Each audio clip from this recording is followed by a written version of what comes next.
Okay, si Coach Sadik, isa yan sa kaibigan natin na mindset niya tsaka namomotivate kami. Kasi nakadikit din siya sa amin eh. Lagi din nakakausap namin, laging na dito. Nadadala rin siya ng power na buhat So, sa dahil siguro, hingan natin ng yes, motivation yes, eh, kay, sagot kasi sa Sadik. nakasabay natin yan na talagang walang-wala Yes. din po siya. Talagang tunog po Mm. kaming lahat bago po dito dumating ang tag market. Tunog po talaga kami lahat. Isa na Okay. si Coach, Coach solid. Baka pwede siya Sadik, magsalita. Captain Sadik, baka meron kang time na magsalita kahit ilang minuto lang o may oras ka, bigyan mo naman ng mga kababayan natin ng encouragement. From Saudi po, Jeddah, Saudi, no? Coach Captain Sadik, go Hello, ahead. sir. Uh, Okay. Thank you. Magandang umaga, magandang gabi. Kumusta po lahat? Ayun. Ano ba sasabihin ko? Sabihin mo lang yung totoo, kung anong nangyari sa iyo, kung ano yung meron sa iyo ngayon. Actually, Magkano bang kinapital mo nung nagsimula ka, bro? 6 months ago, nung tayo nagsimula, magkano bang kinapital mo? unang pasok ko kasi para sa kalaman po ng lahat, nagsimula ako sa 150, I think, kung natatandaan ko. Ngayon, dahil po kasi nun ay ang kailangang minimum ay 250 para makuha yung level 10, pinilit po nating makapaglagay ng ng $250 sa kabila ng mga nakaraang talo sa company. No? Ngayon, alam nyo, para sa inyo pong kaalaman, ako, nainggit ako sa kanila eh. Yan, kay Sir Eddie, kay Sir Danny, nainggit ako sa kanila kasi yung kapital nila, napalago nila sa pamamagitan ng pagre-reinvest. Sa akin po, hindi ko magawa yon kasi may binabayaran akong utang dahil dun sa mga natalo. Okay. So, nag-isip ako paano ko mapapalaki yung aking kapital. Tapos, galing tayo sa pagkatalo, malakas pa rin po yung loob ko na mangutang, no? Para lang merong tawag nito, may ma-invest.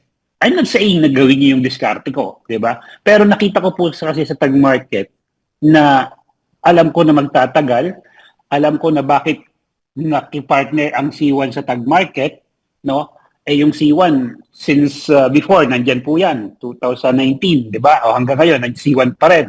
Ngayon, gumawa ako ng paraan. So naipon ko yung 250 hanggang sa nagkaroon ako ng pera dahil binigyan ako ng pag-ibig loans, which is accident pa rin yung nangyari. Siguro ibinigay ng poon, bakit ganun yung ibinigay sa akin ng pag-ibig. Ngayon, nung binigyan ako ng pag-ibig loan ng ganung kalaki, inisip ko kung saan ko ilalagay. So nag-decide po ako, inilagay ko sa account ng anak ko. Bakit sa account ng anak ko? Kasi para under ko siya. So, ibig sabihin, may tao na ako, meron na akong kita para sa profit sharing.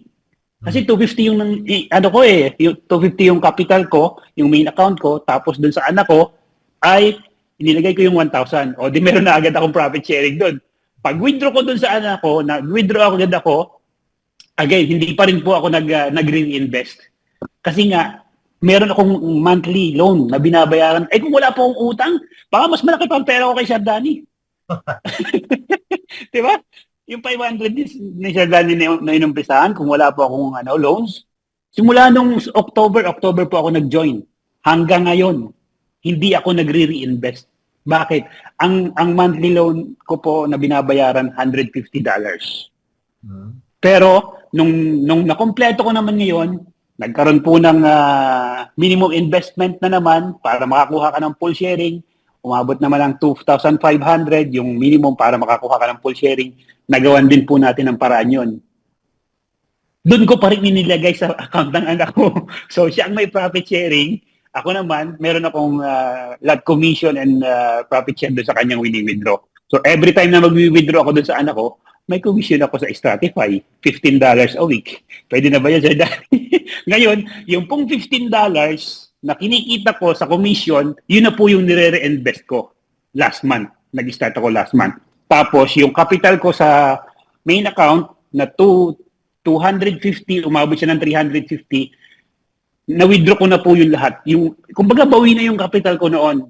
Tumubo na siya eh. Kasi makikita niyo po sa dashboard niyo, yung investment niyo plus yung withdrawal, makikita niyo po, mas malaki yung withdrawal.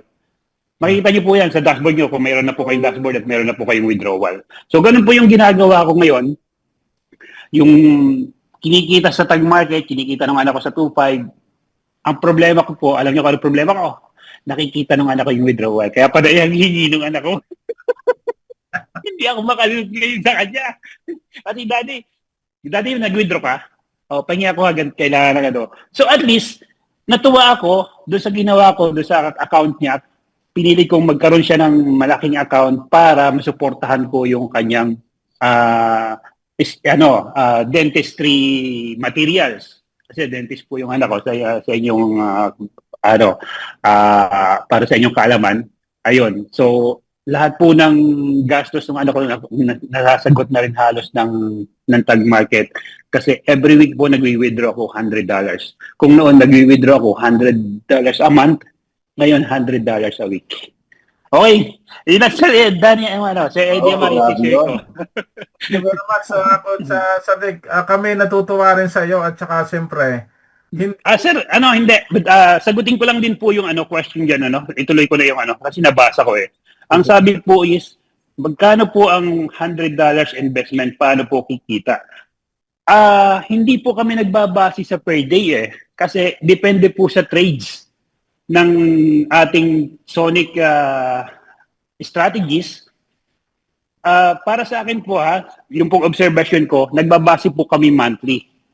Ang monthly po namin dito, from 8% or sometimes 7% to 10%.